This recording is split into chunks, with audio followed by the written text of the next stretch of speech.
Hello all, this is Project Wargaming back with some ideas that I have for 6mm basing for Brigade, Fire, and Fury. So, thing about 6mm is I love kind of the small scale, and you can get like this Grand Army feel, and so kind of masses of troops out there.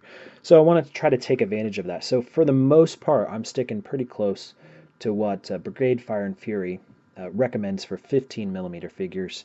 Right now, my plan is also to stick with the distance of fire and everything else on the table. So how far a unit shoots, I'm planning on just sticking with the 15mm stuff, just because it's simpler.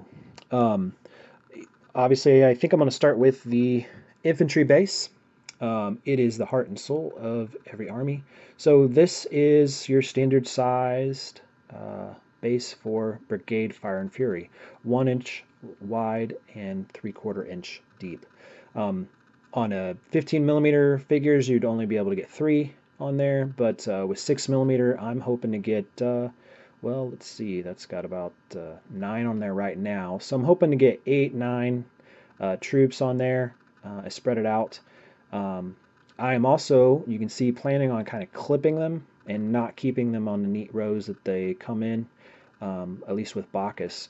I just think it looks a little bit more realistic to um, have them not quite in such even rows. But I do really like the look of spreading the troops out and packing that base so that the troops go base to base, and it's hard to see a gap in between them. I just don't really like the look of a gap in a big, huge brigade size unit. One other thought that I had with these infantry stands is I think I'm going to actually add in more flag bases, maybe 2, 3 extra flag bases per brigade stand, and just make one of them the leader. Um, I just think that one of the beautiful things about American Civil War, Napoleonics, those sorts of things, is just the flags, and so it just really adds a lot to it. So that's probably going to be a big pain to do all of those flags and get all those bases, but I'm working on that too.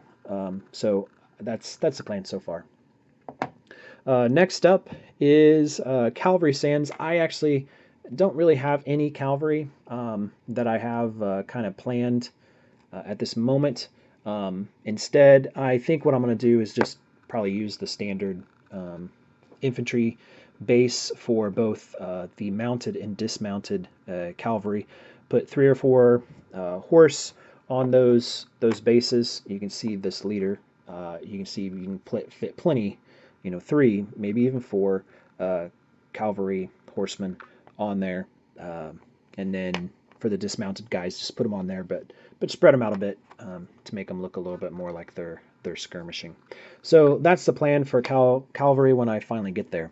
The next one is the battery bases and the limbers. So Fire and Fury recommends that for batteries the bases be 1 inch wide and 1.5 inch deep. To me, that just is a little bit big for um, the the 6mm. I thought about trying to fit 2 cannon onto the inch wide base, but it's just too packed. And so I think a 1 inch by 1 inch base is kind of perfect for a battery. Plus, it'll just save me a little money because I won't have to buy more cannons. Um, this is kind of gives you an idea of at least the length of what they would recommend is 1.5 inches. So in my mind, that's just too long. Like, you don't need that much base for that. So I'm going to stick with that. I'm also just going to go ahead and stick with the 1 inch by 1 inch for the limber. To me, it's a little wide for them, but I think the simplicity of just having 1 inch by 1 inch bases is going to be good. So that's my plans for that. Moving on to the leaders, Fire and Fury Brigade. The recommended stand size for leaders is a 1 inch stand. I'm going to stick with that for my divisions. That's what they recommend in the book, and so I'm going to I think stick with that. This guy's not glued on, so obviously, but I can kind of hold it up here, and you can see as far as scale wise, it's going to be a little big. Um, for him. I might put an infantry on foot, kind of surrounding him, kind of like his staff officers or something. Just make a little diorama with it. But I think I'm going to stick with the 1-inch base just because anything smaller, it just becomes harder to see um, on the table. They recommend for the Corps and Army commanders, they recommend actually an 1.5-inch base, which this is the size of an 1.5-inch base compared to what I went with, which is the 1.25-inch base. So this is plenty big to get 3 or 4 mounted staff members on there, maybe some foot, make a little vignette, whatever, just to make it look cool. That's kind of what I'm going with. So far in this, my idea is that all of these are going to be on 1.5 millimeter thick wooden bases that I got from Litco, and then the super magnets or their thick magnets will be on the bottom for storage and such. So that makes this about 3 millimeters thick. So it's big enough to kind of pick up and move with your fingers and not have to grubby up your miniatures. But when it comes to the actual damaged markers, so it's Fire and Fury, so you have disordered and silence markers, you also have low ammo, and then you have a damaged battery marker. My plan is to use 3 millimeter thick wooden bases with no magnets on the bottom. So you can see that this gives you plenty of room to put certainly one damaged or dead guy on there. You could probably put a number of them on there as well.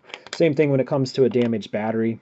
You have the dead horse and wagon wheel, or even the cannon that'll be on there. So plenty of room to kind of make some nice neat markers.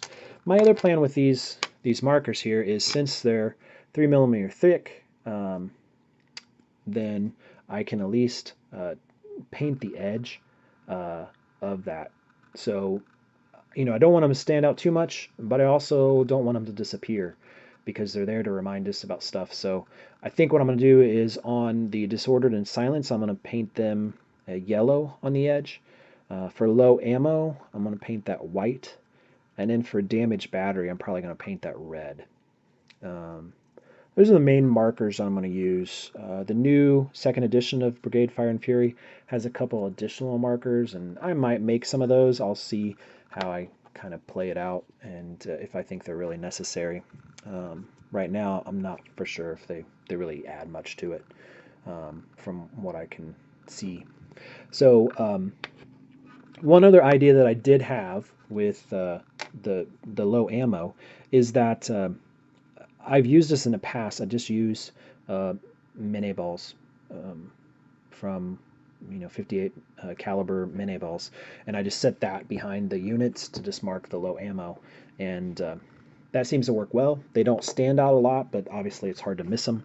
And then I think I might do the same thing with low ammo for the cannon.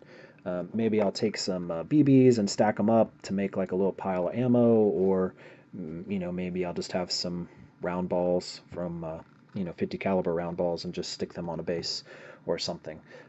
So that's my plans right now. I think it'll work out. I think it'll look pretty good on a table.